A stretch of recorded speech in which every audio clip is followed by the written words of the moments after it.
सरकार लाई है विद्यार्थियों के लिए डिजिटल लाइब्रेरी। बच्चों के उज्जवल भविष्य के लिए बिहार सरकार है सदा अग्रसर और तैयार। कक्षा 1 से कक्षा 12 तक के सभी पाठ्य पुस्तक पूरक सामग्री एवं वीडियो अब शिक्षा विभाग बिहार सरकार द्वारा विकसित पोर्टल पर है उपलब्ध। अध्ययन सामग्री देखने के लिए BEPCLOTS.bihar.gov.in पर विजिट करें अथवा एंड्रॉइड मोबाइल पर गूगल प्ले स्टोर से E-LOTS ऐप डाउनलोड करें। शिक्षकों, अभिभावकों एवं बच्चों से अनुरोध है कि इस लाइब्रेरी का अधिक से अधिक लाभ उठाएं और अपनी पढ़ाई जारी रखें।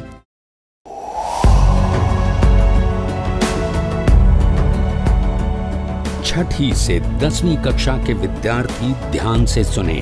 खास आपके लिए हैं इंस्पायर अवार्ड्स मानक। DST और NIF द्वारा हर साल हो रहे इंस्पायर अवार्ड्स मानक के पहले राष्ट्रीय पुरस्कार विजेता हैं।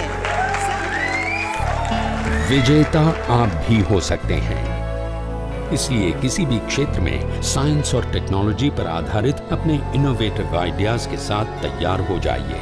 जानते हैं ना, आप में से 1 लाख स्टूडेंट्स को 10-10 हजार रुपए मिलेंगे अपने आइडियाज को प्रोटोटाइप बनाने के लिए। उसके बाद दुनिया सराहेगी आपका हुनर जब पहुंचेगा आपका आइडिया लोगों तक प्रोडक्ट के रूप में। तो अपने ओरिजिनल इनोवेटिव आइडियाज को स्कूल में जमा करें। बेस्ट आइडियाज आगे बढ़ाए जाएंगे ऑफिशियल वेबसाइट पर, और हाँ, जल्दी आज ही जमा करें। So good luck with inspire awards मानक।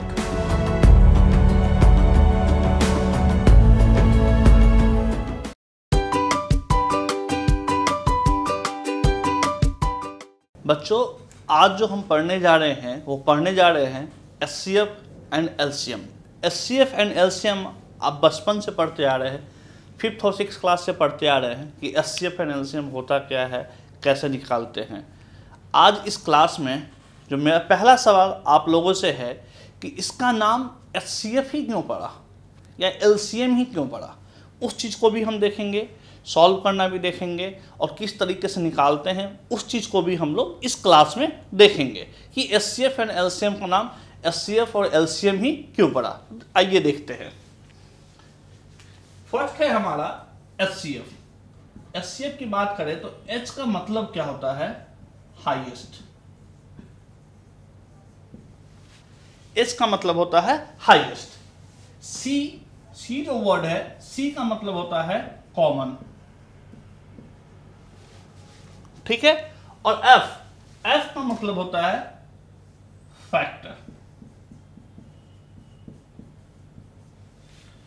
हाईएस्ट कॉमन फैक्टर, ये फुल फॉर्म होता है हाईएस्ट कॉमन फैक्टर, ठीक है। अब हम एक एग्जांपल लेते हैं। हमारा एग्जांपल है 2 नंबर लिया हमने 8 एंड 24।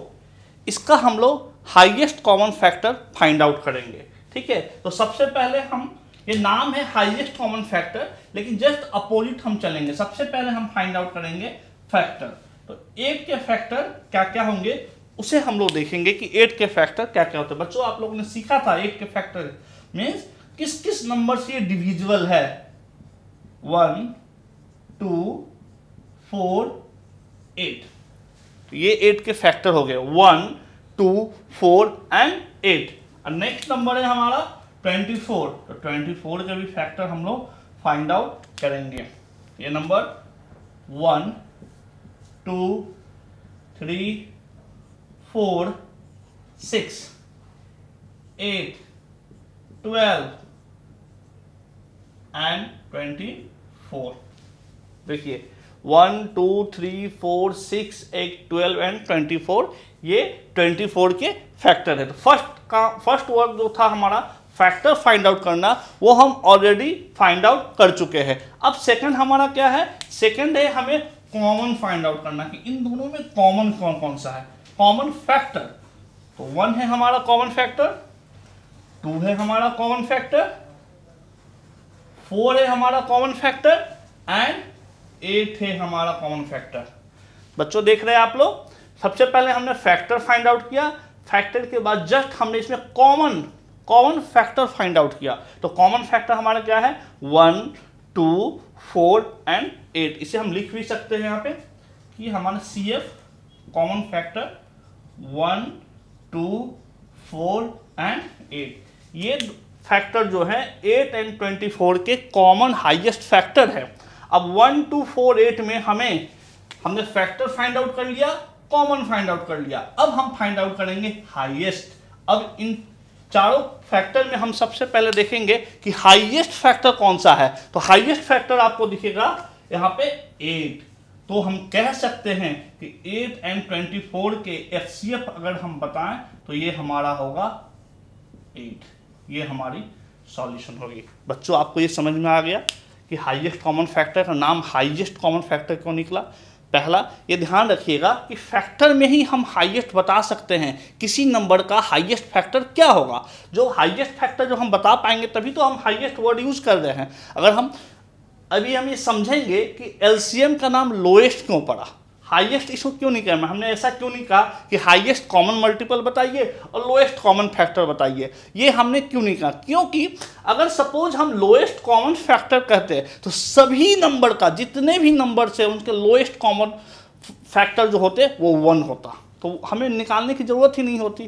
तो फैक्टर में हम हाईएस्ट फैक्टर निकाल सकते हैं किसी नंबर का, इसीलिए इसका नाम पड़ा है हाईएस्ट कॉमन फैक्टर। और जिस भी नंबर का हमें हाईएस्ट कॉमन फैक्टर, नाम से ही क्लियर हो रहा है, हाईएस्ट होना चाहिए, कॉमन होना चाहिए और फैक्टर होना चाहिए। तो फैक्टर में जो कॉमन है उसमें जो हाईएस्ट है उसी को हम लोग हाईएस्ट कॉमन फैक्टर कहते हैं। बच्चों ये क्लियर हो चुका है आप लोग को, वेरी गुड। अब हम लोग देखेंगे एलसीएम। एचसीएफ हम लोग देख चुके हैं, अब एलसीएम हम लोग देखेंगे। एलसीएम में भी सेम है, ये देखिए एल का मतलब क्या होता है, लोएस्ट, सी का मतलब सेम है, कॉमन, और एम का मतलब है मल्टीपल, लोएस्ट कॉमन मल्टीपल। ठीक है, अभी हमने देखा हाईएस्ट कॉमन फैक्टर, अब देख रहे हैं लोएस्ट कॉमन मल्टीपल। ये भी एक एग्जाम्पल लेते हैं, ठीक है, इस पे भी एग्जाम्पल लेते हैं हम लोग। सपोज हमने ले लिया 6 एंड 8, 6 एंड 8 का हम लोग एलसीएम फाइंड आउट करने जा रहे हैं, और या ये भी फाइंड आउट करने जा रहे हैं, ये 6 है, ध्यान दीजिएगा, ये भी फाइंड आउट करने जा रहे हैं कि इसका नाम लोएस्ट क्यों पड़ा, लोएस्ट कॉमन मल्टीपल ही क्यों कहते हैं। क्योंकि अगर हम 6 का मल्टीपल निकालते हैं तो 6, 12, 18, 24, 30, 36, सो ऑन। 6 का हम टेबल एक तरीके से लिखते चले जाएं, ये बढ़ता चला जाएगा। हमने कल भी पढ़ा था कि जब मैंने आपसे पूछा था कि आप मुझे बताइए कि सबसे हाईएस्ट मल्टीपल क्या होगा, तो हमारी पूरी ज़िंदगी लग जाएगी, लेकिन हम नहीं बता सकते हैं कि हाईएस्ट मल्टीपल किसी भी नंबर का क्या हो सकता है। ठीक है, इसीलिए इसका नाम लोएस्ट पड़ा, क्योंकि इसमें हम लोएस्ट फाइंड आउट कर सकते हैं, हाईएस्ट फाइंड आउट बिल्कुल भी नहीं कर सकते हम। तो सबसे पहले हमने मल्टीपल लिखा, अब 8 1 जा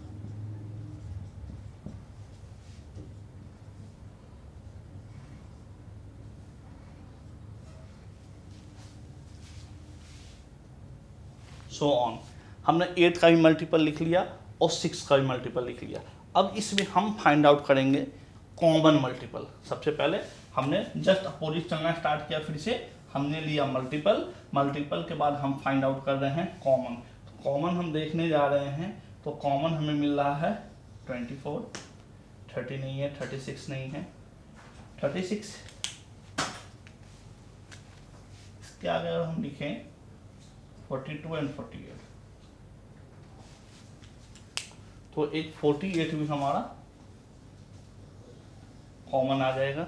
ठीक है, 48, 24 एंड 48 हमारा कॉमन मल्टीपल हुआ, तो इसे हम यहाँ लिख सकते हैं कि कॉमन मल्टीपल हमारा क्या हो गया, 24 एंड 48। 24 एंड 48 हमने कॉमन मल्टीपल निकाला। हम और भी मल्टीपल निकाल सकते हैं, ऐसा नहीं, मल्टीपल आप जानते हैं कि मल्टीपल हम निकालते ही चले जा सकते हैं पूरी जिंदगी, तो हम निकाल सकते हैं, लेकिन हमें 2 मिल गया इनफ है। क्यों? क्योंकि हमें तो लोएस्ट ढूंढना है, ये लास्ट टर्म हमारा क्या है, लोएस्ट।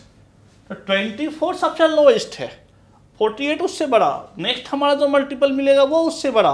तो हमारा जो दोनों में लोएस्ट है, वो लोएस्ट हमारा क्या है, वो लोएस्ट है हमारा 24। 4, तो LCM ऑफ 6 and 8 हो जाएगा 24, 6 and 8। तो आप समझ चुके हैं यहाँ पर कि LCM का नाम लोएस्ट कॉमन मल्टीपल क्यों निकला, क्योंकि हम हाईएस्ट मल्टीपल किसी भी नंबर का निकाल ही नहीं सकते हैं, इसीलिए हम लोग यहाँ पे लोएस्ट कॉमन मल्टीपल कहते हैं। बच्चों एक प्रश्न करते हैं। इस प्रश्न में हमें एक दिया हुआ है कि सपोज 6 and 8 इस दोनों नंबर का आपको HCF भी निकालना है और LCM भी निकालना है। ये ऑलरेडी हम लोग एग्जाम्पल में कर चुके हैं, लेकिन आप निकालिए इसका HCF एंड LCM। तो HCM एंड LCM निकालने के लिए अगर हाईएस्ट कॉमन फैक्टर की हम बात करें तो सबसे पहले 6 का फैक्टर लिखेंगे 1, 2, 3 एंड 6, और 8 का 1, 2 एंड 4 एंड 8। ये हमारे फैक्टर हो गए। इस फैक्टर में से हम लोग कॉमन देखेंगे कि कॉमन हमारा क्या होने वाला है। तो इसमें से कॉमन हो जाएंगे 1 एंड 2, 1 और 2 हमारा कॉमन हो जाएगा। तो हमारा कॉमन फैक्टर हो गए। तो HCF अगर हम बोले कि HCF क्या होगा, तो HCF हमारा होगा हाईएस्ट कॉमन फैक्टर। तो हाईएस्ट दोनों में से कौन सा है, 2। तो 2 हमारा 6 and 8 का हाईएस्ट कॉमन फैक्टर क्या हो गया, 2। इसे हम यहाँ पे नोट डाउन कर देते हैं कि HCF होगा 2। ठीक है, अब हम लोग इसका LCM निकालेंगे। ठीक है, तो LCM निकालने के लिए जैसा कि हम लोग जानते हैं LCM का मतलब होता है लोएस्ट कॉमन मल्टीपल। तो सबसे पहले मल्टीपल निकालते हैं, 6 का मल्टीपल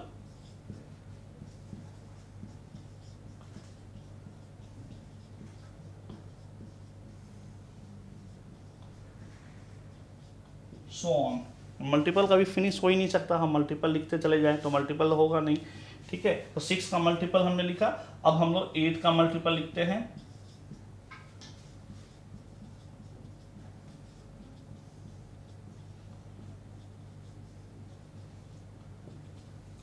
ये हमने 6 and 8 के कुछ मल्टीपल यहाँ पे राइट डाउन कर लिए। अब हम देखेंगे कि इन दोनों में कॉमन कौन सा है। आप बच्चों बताइए इन दोनों में कॉमन कौन सा है। कॉमन दिख रहा है कोई आप में? तो 6 है क्या कॉमन इसमें से? बिल्कुल नहीं, 6 तो हमारा नहीं है। 8 बिल्कुल नहीं। 12 6 में है, इसमें नहीं है। 16 इसमें है, इसमें नहीं है। 18 इसमें है, इसमें नहीं। 24 जो है हमारा पहला कॉमन मल्टीपल दिखाई दे रहा है। 24 के बाद 32 अवेलेबल नहीं है। 30 भी नहीं है। 40 भी नहीं है। 36 भी नहीं है। 48 हमें दिखाई दे रहा है। तो ये हो गया हमारा दूसरा कॉमन मल्टीपल। ठीक है, तो कॉमन मल्टीपल हमारा हो गया, कॉमन मल्टीपल हो गया 24 एंड 48। अब इन दोनों में लोएस्ट कौन सा है, क्योंकि हम फाइंड आउट कर रहे हैं LCM। तो लोएस्ट कॉमन मल्टीपल क्या है? तो LCM हमारा है 24, क्योंकि लोएस्ट हमारा ये है। तो हम यहाँ पे नोट डाउन कर लेंगे LCM इक्वल टू 24। ठीक है प्यारे बच्चों, LCM हमारा हो गया 24। तो हम लोग यहाँ देख सकते हैं कि हम लोग HCF एंड LCM इन दो नंबर का निकाल चुके हैं। ठीक है ना। अब हम क्या करेंगे, अब सपोज आपको करना क्या है, ये हमारा फर्स्ट नंबर है, पहला नंबर है, और ये सेकंड नंबर है। ठीक है, ये हमारा फर्स्ट नंबर है और ये हमारा सेकंड नंबर है। अब इन दोनों को first number into second number करते हैं। First number into second number, तो क्या ये इक्वल आ रहा है HCF इनटू LCM। हमने क्या किया, इन दोनों नंबर का मल्टीप्लाई किया, फर्स्ट नंबर को सेकंड नंबर से मल्टीप्लाई किया और इक्वल टू लिखा है HCF इनटू LCM। HCF और LCM किसका? HCF और LCM इन्हीं दोनों नंबर का। तो HCF और LCM हम ऑलरेडी निकाल चुके हैं, तो वो चेक करते हैं। तो फर्स्ट नंबर हमारा क्या है 6 इंटू 8 और एचसीएफ हमारा क्या है 2 और एलसीएम क्या है 24। तो आप देख सकते हैं हमने यहाँ पे वैल्यू पुट कर दिया है। First number is 6, second number is 8 equal to HCF हमारा है 2 इनटू एलसीएम हमारा है 24। इसको मल्टीप्लाई करेंगे तो 6 8 जा 48 एंड 24 2 जा 48। ये दोनों आपस में इक्वल आ रहा है। तो बच्चों आपको ये याद रखना है कि किसी भी दो नंबर का एचसीएफ और एलसीएम हम निकालते हैं, अगर उनके एचसीएफ और एलसीएम को हम लोग मल्टीप्लाई करें तो वो मल्टीप्लाई का जो रिजल्ट आएगा वो रिजल्ट उसी दोनों नंबर के मल्टीप्लाई करने के इक्वल होगा। यहाँ से आप देख सकते हैं और इसे नोट डाउन आप कर सकते हैं कि ये हमारा है first number into second number equal then HCF into LCM. अब इसमें देखिए कि अननोन कितने हैं, कितने हम लोग नहीं जानते। अगर इस क्वेश्चन को छोड़ दिया जाए, आप लोग ये नोट डाउन करो, इस क्वेश्चन को छोड़ दिया जाए तो इसमें से 1 2 3 4 हमारे लिए अननोन है। 4 में से हम किसी को भी नहीं जानते हैं। तो क्वेश्चंस में अगर आपको इस 4 में से किसी भी एक को निकालने के लिए कहा जाए कि फर्स्ट नंबर निकालिए या सेकंड नंबर निकालिए या एचसीएफ निकालिए या एलसीएम निकालिए, तो रेस्ट के जो 3 बचे हुए हैं वो आपको दिए जाएंगे, तभी आप चौथा निकाल सकते हैं काफ़ी आसानी से। ये देखिए, अगर सपोज हमने बोला कि ये एचसीएफ हमें नहीं पता, ये एचसीएफ हमें नहीं पता, एचसीएफ की वैल्यू क्या है हमें नहीं मालूम, ठीक है। अब हमें एचसीएफ निकालना है, हमें दोनों नंबर पता है और एचसीएफ पता है। एचसीएफ हमें नहीं पता है, एलसीएम पता है, तो एचसीएफ की जगह पे हमने यहीं पे पुट कर दिया एचसीएफ, ठीक है। तो हमारा क्या आ जाएगा, अगर आप देखें तो सिंपल इसे हम सॉल्व कर रहे हैं। यहाँ पे 6 8 जा 48 इक्वल टू एचसीएफ इंटू 24। इस 24 से हम यहाँ पे मल्टीप्लाई कर रहे हैं, तो ये 24 अगर इस साइड आ जाएगा तो हमारा एचसीएफ इक्वल टू हो जाएगा 48/24 और ये मल्टीप्लाई करके आ जाएगा आपका 2। हम ऑलरेडी ये फाइंड आउट कर चुके हैं कि हाईएस्ट कॉमन फैक्टर क्या था, उसकी वैल्यू 2 ही थी और हम इस तरीके से यहाँ वैल्यू फाइंड आउट कर सकते हैं, 2 हम लोग निकाल सकते हैं। ठीक है बच्चों, ये समझ में आ गया। आपको याद रखना है first number into second number equal to HCF into LCM, ये दोनों आपस में इक्वल होते हैं। ये क्वेश्चन है बच्चों जिसे आप लोग को सॉल्व करना है, ठीक है। अपने उत्तर पुस्तिका में फर्स्ट नंबर हमें गिवन है 96, सेकंड नंबर हमें गिवन है 404 और हमारे एचसीएफ गिवन है 4। तो आपको एलसीएम फाइंड आउट करना है। एलसीएम आप फाइंड आउट कैसे करेंगे, first number into second number equal then HCF into LCM, then LCM equal to first number into second number upon HCF करके आप जो फॉर्मूला आपको अभी बताया गया है उस फॉर्मूले के मदद से आप एलसीएम फाइंड आउट करेंगे। ठीक है बच्चों, आप इसे सॉल्व कीजिए। डेसिमल तो आप लोग बचपन से पढ़ते आ रहे हैं, डेसिमल के बारे में पढ़ा होगा कि डेसिमल को आप लोग लिख सकते हैं किस तरीके से, पढ़ किस तरीके से सकते हैं, कैसे उसका एक्सपेंशन करते हैं। डेसिमल के बारे में आप लोग अच्छे तरह जानते हैं मेरे बच्चों, वेरी गुड।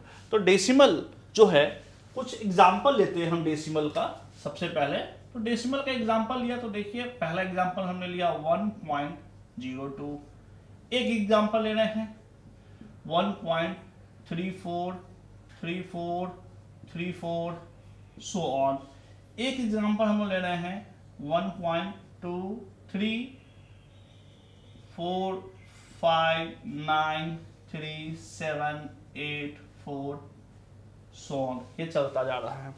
तो एक एग्जाम्पल क्या लिया हमने 1.02, एक एग्जाम्पल 1.343434, ये कंटिन्यूअसली चलता जा रहा है। सेकंड थर्ड क्या लिया हमने 1.23459378 ये भी रुकने का नाम नहीं ले रहा, ये भी चलता जा रहा है।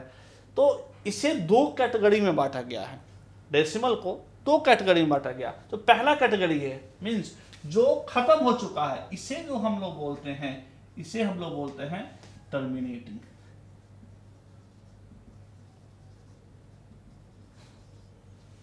ठीक है, ये टर्मिनेट कर जा रहा है तो टर्मिनेटिंग कहलाएगा।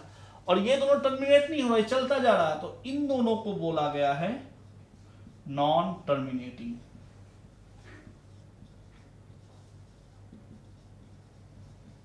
नॉन टर्मिनेटिंग मतलब ये टर्मिनेट नहीं हो रहा है, ये चलता जा रहा है। तो एक तो हो गया हमारा टर्मिनेटिंग और एक हो गया हमारा नॉन टर्मिनेटिंग। इसे बच्चों हिंदी में हम लोग कहते हैं शांत, शांत दशमलव। और ये जो होता है हमारा अशांत दशमलव।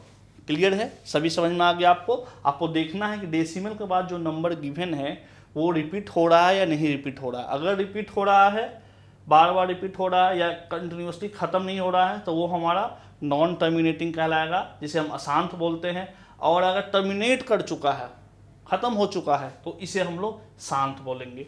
अब बच्चों आप देखेंगे कि इन दोनों में थोड़ा सा कंफ्यूजन हो जाएगा आपको। इन दोनों में कंफ्यूजन क्या हो जाएगा, ये दोनों नॉन टर्मिनेटिंग है, लेकिन इसमें क्या है कि इसमें बार बार रिपीट हो रहा है सेम नंबर। इसमें सेम नंबर रिपीट नहीं हो रहे हैं, हर एक के बाद एक नया नंबर, हर एक के बाद नया नंबर, इसके बाद कोई एक और नया नंबर आएगा। तो हमें इन दोनों में कन्फ्यूजन हो सकता है कि इन दोनों को क्या कहा जाए। तो इन दोनों को भी एक नया नाम दिया गया है, मतलब नॉन टर्मिनेटिंग को भी दो भागों में बांटा गया है। एक बोला गया है रिपीटिंग,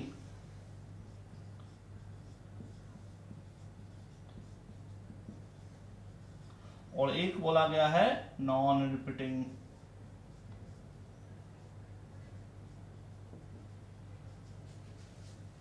अशांत को क्या बोला, अशांत को या नॉन टर्मिनेटिंग की हम बात करें, इसे दो भागों में बांट दिया गया है।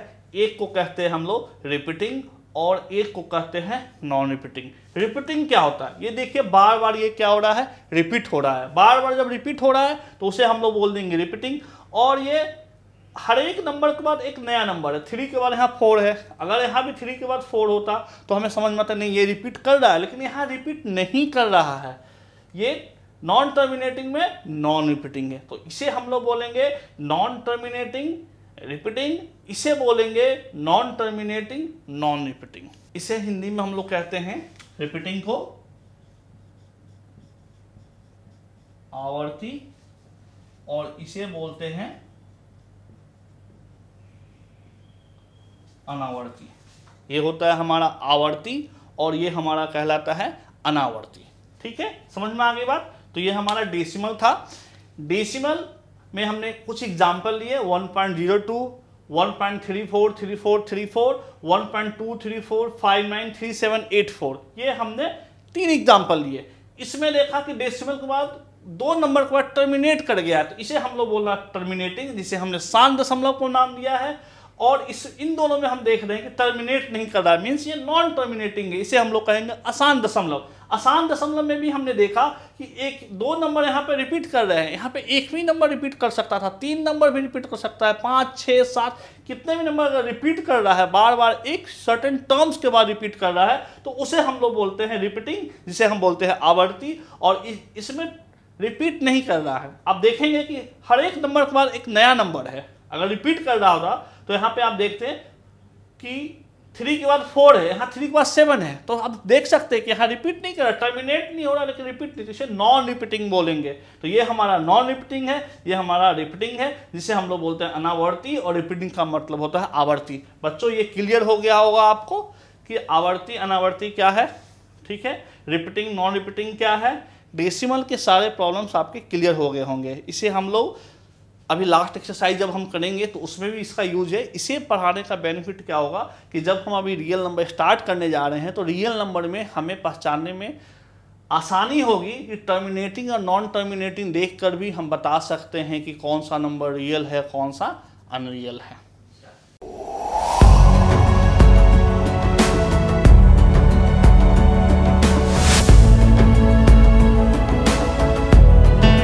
नमस्कार।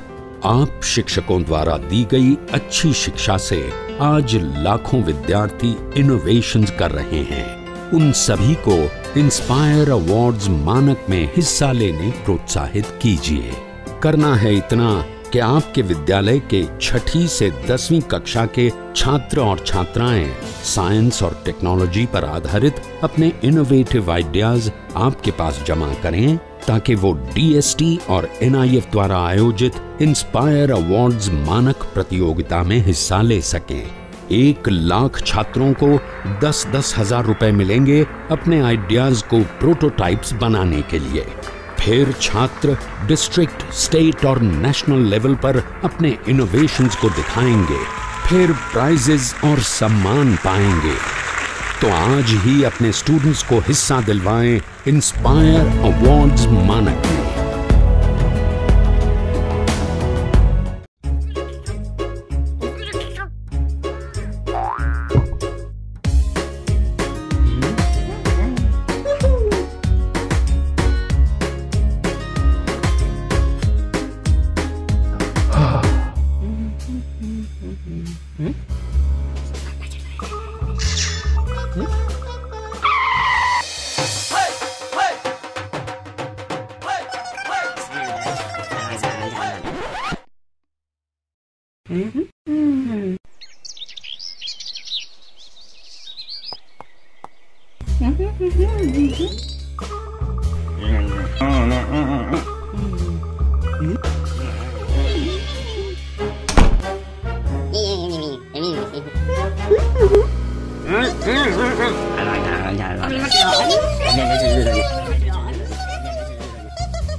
Se le COVID ka na rin. Diyan na.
Number तो आप लोगों ने पहले भी देख लिया है, नंबर के बेसिक टर्म्स भी देख लिया है।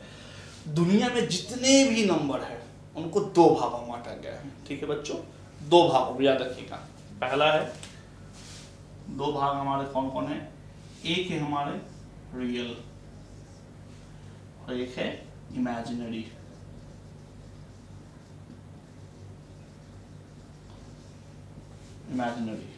एक है हमारा रियल नंबर और एक है हमारा इमेजिनरी नंबर। रियल नंबर तो आप पहले भी हमने बताया कि वास्तविक नंबर होता है, हम लोग जानते हैं इसे। हम लोग मन में जो भी नंबर आते हैं ना, आपके मन में जो भी कोई भी एक नंबर आप सोचिए, वो सारे आपके रियल नंबर होगा। कुछ भी आप सोचेंगे ना अपने मन में तो रियल नंबर होगा, क्योंकि इमेजिनरी का तो आपको पता ही नहीं, उसमें तो इमेजिन वर्ड आ रहा है, हम इमेजिन करने लगते हैं कि अरे कौन सा होगा। इमेजिनरी जो हमारा है वो हम इमेजिन करने लगते हैं। चलिए इसका थोड़ा सा एग्जांपल लेते हैं। इसे हमें हायर क्लास में पढ़ना है, तो थोड़ा सा एग्जांपल लेके बस ये समझ जाएंगे कि इमेजिनरी क्यों बोलते हैं। फिर उसके बाद हम लोग रियल नंबर पे आएंगे। इमेजिनरी आप सोच के बताइए कि अगर मैं आपको बोल दूं √4, इसकी वैल्यू क्या होगी, तो आप बता सकते हैं कि इसकी वैल्यू 2 होगी। ठीक है, ये आप आसानी से बता सकते हैं। अगर मैं यही क्वेश्चन आपको बोल दूं -4, √4 की वैल्यू क्या होगी, तो आप मुझे कुछ बता सकते हैं बच्चों कि कोई भी एक ऐसा नेगेटिव नंबर है जिसके स्क्वायर करने पे हमें नेगेटिव नंबर मिले, या कोई भी एक ऐसा पॉजिटिव नंबर है जिसके स्क्वायर करने पर हमें नेगेटिव नंबर मिले? कोई भी ऐसा नंबर नहीं है, किसी भी नंबर को, या नेगेटिव हो या पॉजिटिव हो, दोनों में किसी भी नंबर का अगर हम स्क्वायर करते हैं तो उसका जो स्क्वायर करने के बाद जो रिजल्ट आता है वो हमेशा पॉजिटिव होता है। ये आप जानते होंगे कि अगर हम -2 का स्क्वायर करें तो भी हमें 4 मिलेगा, और 2 का स्क्वायर करें तो भी हमें 4 मिलेगा। -2 का स्क्वायर भी 4 + 2 का स्क्वायर भी 4, दोनों का आंसर पॉजिटिव ही होगा। ये बात ध्यान हम लोग जानते हैं अच्छे तरीके से, और आप ध्यान में रखिएगा। तो यहाँ पे क्या है कि हम नहीं जानते कि इसका रिजल्ट क्या होगा। सिंपली अगर हम बोले कि -1, तो -1 जो है हमारा हमें नहीं पता है, तो इसे हम लोग डिनोट करते हैं I से, जो कि हमारा एक इमेजिनरी नंबर होता है, क्योंकि इसे हम लोग सिर्फ इमेजिन कर सकते हैं, हमें पता बिल्कुल भी नहीं है कि नंबर क्या होगा। तो इसकी जो हायर स्टडी जो है, आप नेक्स्ट क्लास जब आप 11th में जाएंगे, हायर क्लास में जाएंगे, तो आप इमेजिनरी आप पढ़ेंगे कि इमेजिनरी नंबर होता क्या है, इमेजिनरी नंबर का यूज कहाँ करते हैं। अब जो हमारा जो मेन जो है नंबर, वो है रियल नंबर, जिसे हमें पढ़ना है कि रियल नंबर होता क्या है। तो रियल नंबर की अगर हम बात करें तो इस रियल नंबर को हमने 2 भागों में बांटा है। रियल नंबर को पहला क्या है हमारा, रेशनल नंबर, और दूसरा इरेशनल नंबर। ठीक है, एक है हमारा रेशनल नंबर और एक है हमारा इरेशनल नंबर। ये रियल नंबर को 2 भागों में बांटा गया है।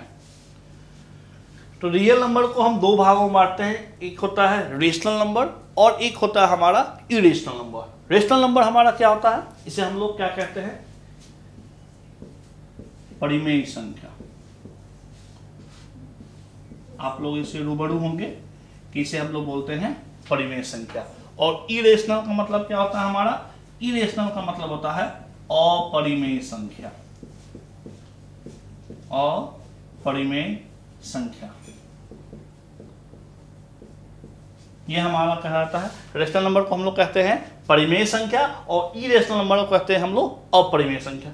रेशनल नंबर होता क्या है, रेशनल नंबर होता क्या है?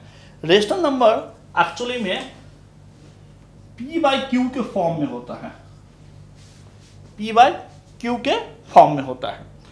p/q के जो फॉर्म में होता है, तो ये p और q होता क्या है, ये p और q होता है इंटीजर्स। ठीक है, p/q क्या होते हैं हमारे, इंटीजर्स होते हैं। ठीक है, अब बेसिक हम लोग चलते हैं कि क्या क्या फॉर्मेशन हो सकता है। तो इसमें 3 तरीके का फॉर्मेशन हो सकता है, वो ध्यान दीजिएगा क्या क्या फॉर्मेशन हो सकता है। पहला तो ये हो सकता है कि इंटीजर्स अपॉन इंटीजर्स हो जाए। ठीक है, कोई भी नंबर हमें गिवन है वो p/q के फॉर्म में, इंटीजर्स अपॉन इंटीजर्स के फॉर्म में ही हो जाए, या कोई होल नंबर दिया हुआ हो या कोई नेचुरल नंबर दिया हुआ हो, तो उसमें हमारा क्या होगा, इंटीजर्स अपॉन 1 हो जाएगा। कोई भी नंबर दिया हुआ है उसके नीचे हम अपने मन से 1 पुट कर देंगे। ये भी एक इंटीजर्स है लेकिन उसके नीचे हमने 1 पुट कर दिया। और लास्ट जो है हमारा वो क्या होगा, इंटीजर अपॉन 0। ठीक है, इंटीजर अपॉन 0, इस चीज को आप ध्यान दीजिएगा, जो कि पॉसिबल नहीं है, ये पूरी तरीके से पॉसिबल नहीं है। समझ रहे हैं, p/q इंटीजर्स। तो p/q का फॉर्म जो होगा, किस तरीके का फॉर्म हो सकता है वो देखेंगे। या पहला फॉर्म ये हो सकता है कि any integer upon any integer.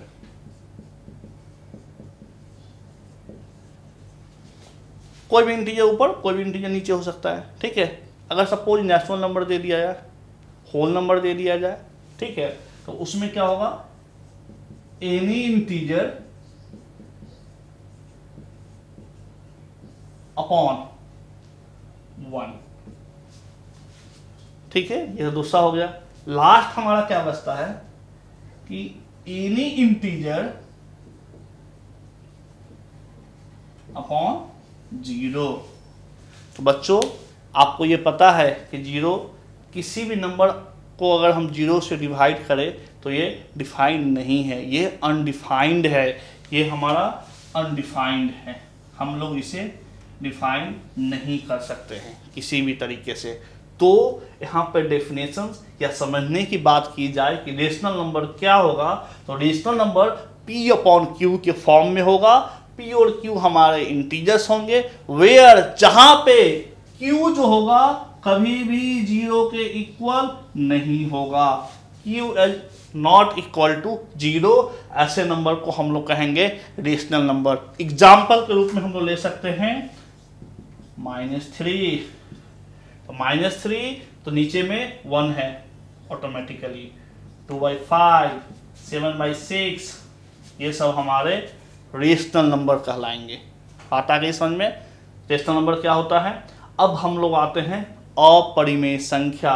तो परिमेय संख्या क्या हो गए, आप लोग समझ गए कि किसी भी टर्म्स जो P अपॉन Q के फॉर्म में लिखा हुआ हो, P अपॉन Q, और P अपॉन Q जो होगा हमारा क्या होगा, या तो any integer by any integer या एनी इंटीजर बाय 1, ये दोनों हो formation where Q is not equal to 0, Q हमारा 0 के इक्वल नहीं होना चाहिए। ऐसे नंबर को हम लोग परिमेय संख्या कहेंगे।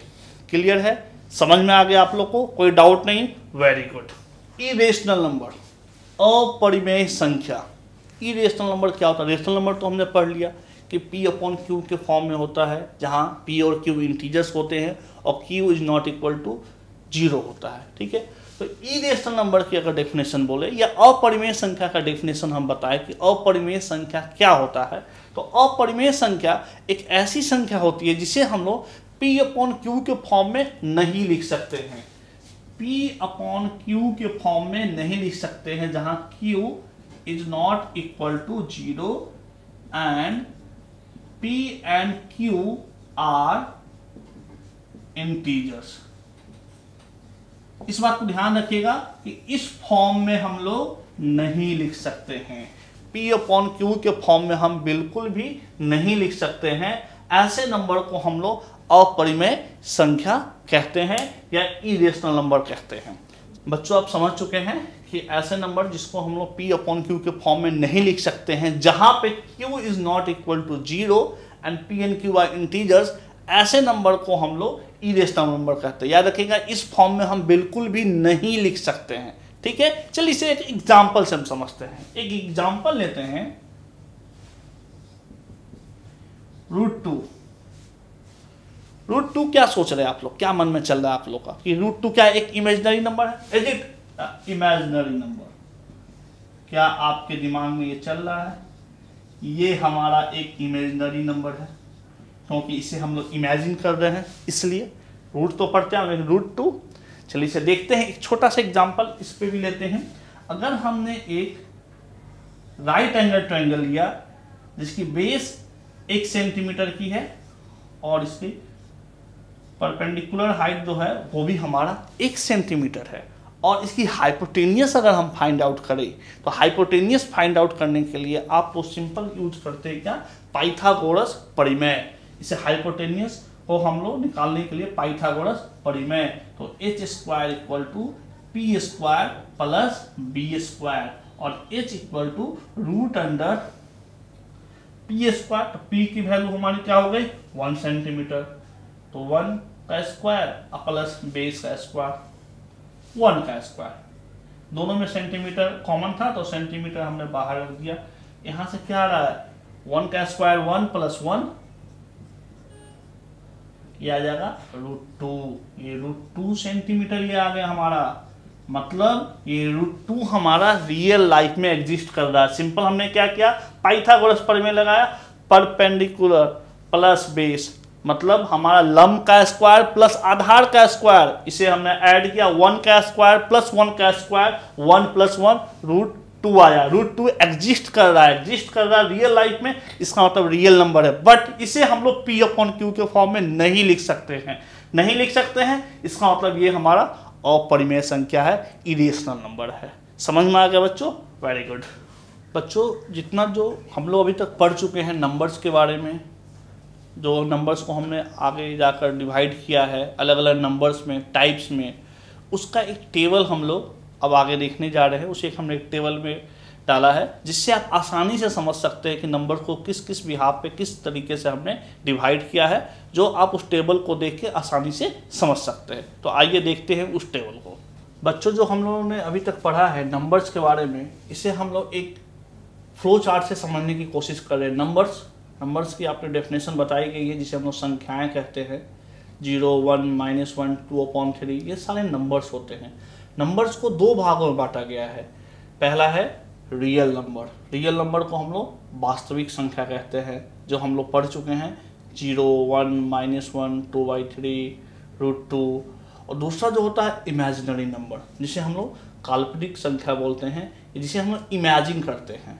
जैसे कि आप √1 को लेंगे तो इसे आई के रूप में डिनोट करते हैं। इसे हम लोग हायर क्लास में पढ़ेंगे, इमेजिनरी नंबर को।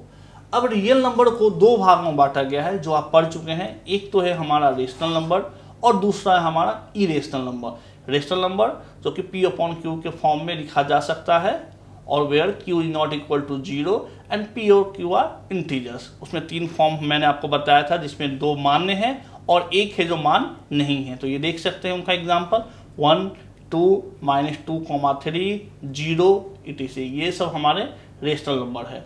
इरेशनल मतलब अपरिमेय संख्या, जिसे हम लोग P/Q के फॉर्म में नहीं लिख सकते हैं। √2 और पाई etc ये सब हमारे इरेशनल नंबर कहलाते हैं। अब आगे देखेंगे कि रेशनल नंबर को भी दो भागों में बांटा गया है। एक है हमारा फ्रैक्शन और एक है हमारा इंटीजर्स। फ्रैक्शंस को हम लोग भिन्न कहते हैं, जो कि 2/3, 5/7 ये हमेशा पॉजिटिव इंटीजर्स का ही रूप होता है, जो कि P/Q के फॉर्म में लिखा जाता है, और यहाँ भी Q is not equal to 0 होता है। और इंटीजर्स 0, -1, 1, 2, 3 etc इन्हें हम लोग इंटीजर्स कहते हैं, जिसे हम लोग पूर्णांक के रूप में भी जानते हैं। इंटीजर्स भी दो भागों में बांटा गया है। पहला है नेगेटिव इंटीजर्स, जिसमें -1, -2, -3, -97 etc किसी भी नंबर के आगे, किसी भी नेचुरल नंबर के आगे अगर हम नेगेटिव साइन देकर उसे प्रेजेंट करें तो वो हमारा नेगेटिव इंटीजर्स कहलाता है। होल नंबर वो तो आप पढ़ चुके हैं, जिसे हम लोग पूर्ण संख्या कहते हैं, जो कि 0 से स्टार्ट होता है, उसे हम लोग पूर्ण संख्या कहते हैं। पूर्ण संख्या को भी दो भागों में बांटा गया है।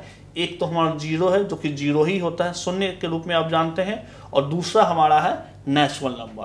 नेचुरल नंबर मतलब प्राकृतिक संख्या, जिसे हम लोग बोलते हैं 1, 2, 3, 4 etc मतलब 1 से स्टार्ट होकर इनफाइनाइट तक चला जाए, उसे हम लोग नेचुरल नंबर कहते हैं। तो ये हमारा नंबर सिस्टम का फ्लो चार्ट है। इसे बच्चों आप लोग उतार लेंगे और इसके माध्यम से आप आसानी से कभी भी इसका रिवीजन कर सकते हैं कि नंबर्स को किस बिहाफ पे किस तरीके से बांटा गया है, और दुनिया में जितने भी नंबर्स हैं उनको इतने ही रूप में डाला गया है। इससे अधिक हमें नंबर्स के बारे में नहीं पढ़ना है। बच्चों रियल नंबर के अध्याय में जो भी बेसिक टर्मिनोलॉजी यूज होने वाले हैं, उन सारे बेसिक टर्मिनोलॉजी को हम लोग आसानी से पढ़ चुके हैं, समझ चुके हैं, और उससे आगे जो भी हमें पढ़ना है इस अध्याय में, उसे हम लोग नेक्स्ट क्लास में पढ़ेंगे।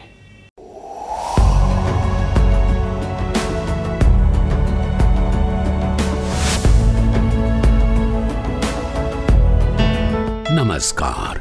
आप शिक्षकों द्वारा दी गई अच्छी शिक्षा से आज लाखों विद्यार्थी इनोवेशंस कर रहे हैं। उन सभी को इंस्पायर अवार्ड्स मानक में हिस्सा लेने प्रोत्साहित कीजिए।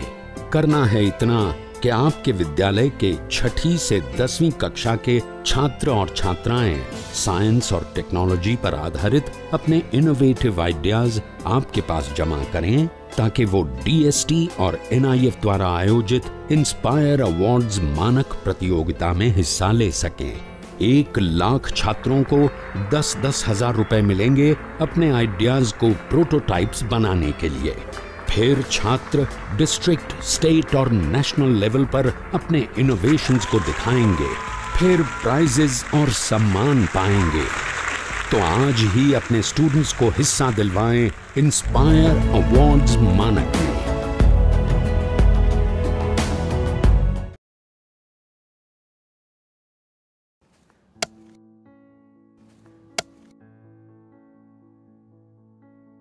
अरे भाई राजू, क्या? अरे सुने कि कल चाचा कुछ बता रहे थे, क्या बोल रहे थे? हाँ, चाचा कल बहुत बढ़िया बात बता रहे थे। कह रहे थे कि हम लोगों को अपने बच्चा लोग के पढ़ाई लिखाई पे ध्यान देना चाहिए। सिर्फ स्कूल भेजने से कुछ नहीं होता। बात तो ठीक है, लेकिन हम लोग ये करेंगे कैसे? हम लोगों को तो पढ़ना लिखना भी नहीं आता है। हम भी यही सोच रहे थे। अरे वो देखो, मास्टर साहब भी सही टाइम पे आ गए। चलो उन्हीं से पूछ लेते हैं। मास्टर साहब प्रणाम। प्रणाम प्रणाम।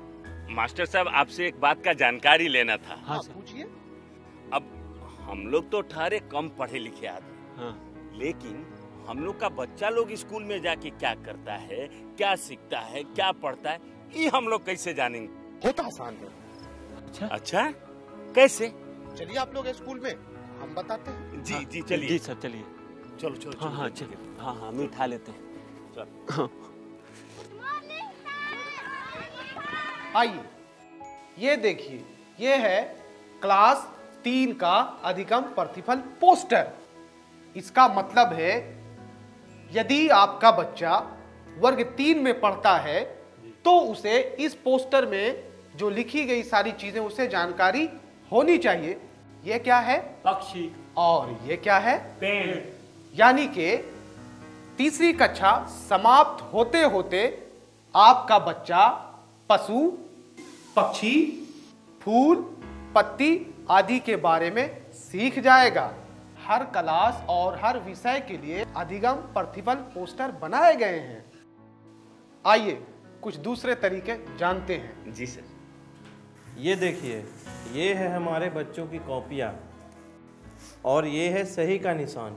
इसका मतलब है कि इस प्रश्न का उत्तर आपके बच्चे ने बिल्कुल सही दिया है। जितना ज़्यादा होंगे ये निशान, उतना बढ़िया सीखा है आपका बच्चा। और ये क्या है? गलत का निशान। हाँ, ये है गलत का निशान और इसका मतलब है आपके बच्चे ने इस प्रश्न में कुछ गलती की होगी। और ये निशान जितना ज़्यादा होगा, आपको अपने बच्चे पे उतना ही ध्यान देने की ज़रूरत है। लेकिन पूरे साल में हमारा बच्चा क्या क्या सीखा, ये कैसे जानेंगे? बिल्कुल जानेंगे। उसके लिए भी हमारे पास कुछ साधन है। उनमें से एक है प्रगति पत्रक। इसके माध्यम से आप घर बैठे जान सकेंगे कि आपका बच्चा पूरे साल में क्या कुछ सीखा। देखिए, ये है 3 स्टार। इसका मतलब होता है सीख चुका है, आपका बच्चा सीख चुका है। और 2 स्टार का मतलब है बच्चा सीख रहा है। और 1 स्टार का मतलब अभी सीखने की आवश्यकता है। जी हाँ। ये तो बहुत आसान है। अब तो हम जैसे बिना पढ़े लिखे लोग भी अपने बच्चों की कॉपी आसानी से जांच कर पाएंगे। बिल्कुल जांच पाएंगे मनोज। हाँ मास्टर साहब, आपने तो बिल्कुल सही बात बताई थी। तो ठीक है, चलते हैं। आज जो आपने हमको बताया है वो हम सबको बताएंगे। आप क्या करेंगे? आइए हम मिलकर अपने बच्चों के भविष्य को एक नई उड़ान दें। आज हम पूछेंगे तो कल ये सीखेंगे।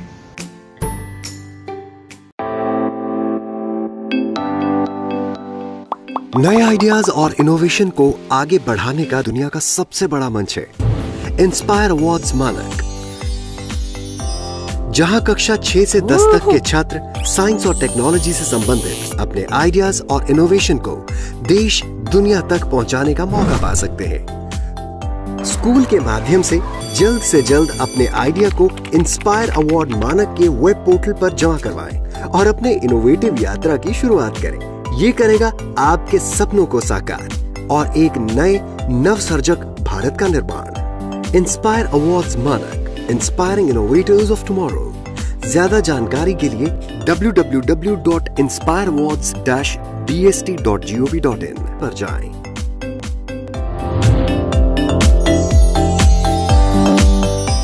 सरकार लाई है विद्यार्थियों के लिए डिजिटल लाइब्रेरी। बच्चों के उज्जवल भविष्य के लिए बिहार सरकार है सदा अग्रसर और तैयार। कक्षा 1 से कक्षा 12 तक की सभी पाठ्य पुस्तक पूरक सामग्री एवं वीडियो अब शिक्षा विभाग बिहार सरकार द्वारा विकसित पोर्टल पर है उपलब्ध। अध्ययन सामग्री देखने के लिए bepclots.bihar.gov.in पर विजिट करें अथवा एंड्रॉइड मोबाइल पर गूगल प्ले स्टोर से ई-लॉट्स ऐप डाउनलोड करें। शिक्षकों, अभिभावकों एवं बच्चों से अनुरोध है कि इस ई लाइब्रेरी का अधिक से अधिक लाभ उठाएं और अपनी पढ़ाई जारी रखें।